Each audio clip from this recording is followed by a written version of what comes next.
atin. Bakit tayo kailangan tumaya?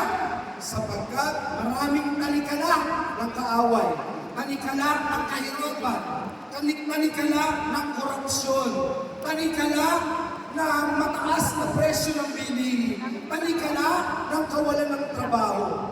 Kailangan ng katotohanan sapagkat pag na-realize natin ang problema, alam din natin ang solusyon. At pag nakuha natin ang katotohanan ang magpapalaya po sa atin. Bakit kailangan malaman ang katotohanan? Kayo po ikakainin na bukas o sa makalawa. Pero may mga iba, arawan ang sweldo. Arawan, kung meron silang ipapakain, paggising nila sa umaga, ang prioridad nila, paano kung makakainin ang pamilya ko? Paano kung kikita para makabili ng gamot sa aking mahal sa buhay? Ito ang prioridad nila. Ito po ang nais tutukan ng Senado for the past years. At yan ang tinatrabaho po natin. Ngunit sa lukasok na marinig, makita sa telebisyon yung ginagawang Peking Initiative. Peking Initiative, bakit po? Pinipilit po na sabi, taong bayan ang may gusto nito, pero ngayon, kitang-kita na po na talagang yung mga nasa Kongreso, sa pangunguna ng kanilang speaker, ay ang nagpupush nitong charter change na kung saan wala nang eleksyon, wala nang makikialam sa kanila, wala nang makikialam na kung ano ang gusto nila, sila na ang masusunod. Yung mga negosyo nyo na pagtripan, kukunin na lang namin yan, wala nang checks and balances.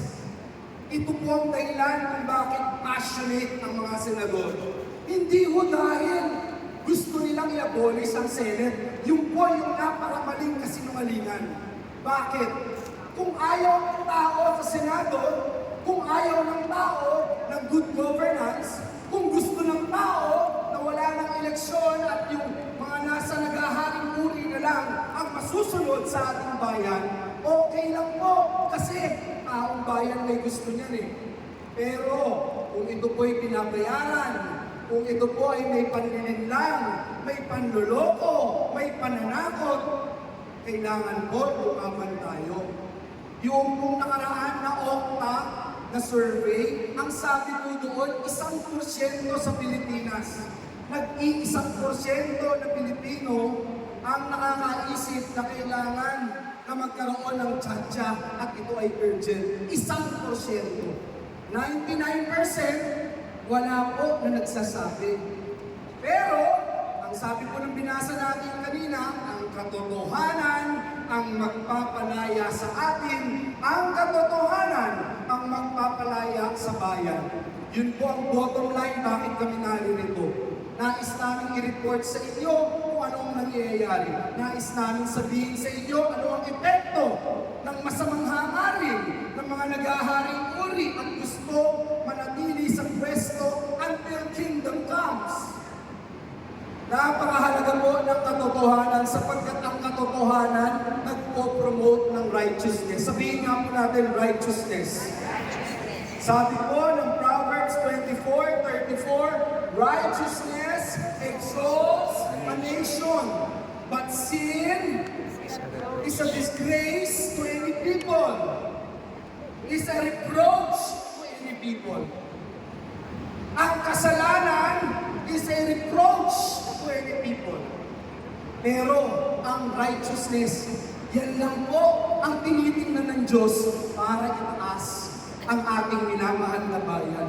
Wala pong righteousness kung puro kasinungalingan at panlilinlang ang umiikot sa ating kapaligiran.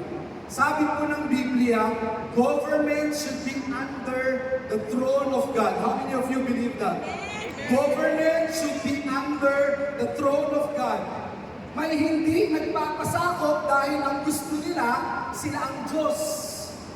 Sila lang ang masusunod. Walang pwedeng sumita sa kanila. Kung anong gusto nila, yun lamang ang masusunod.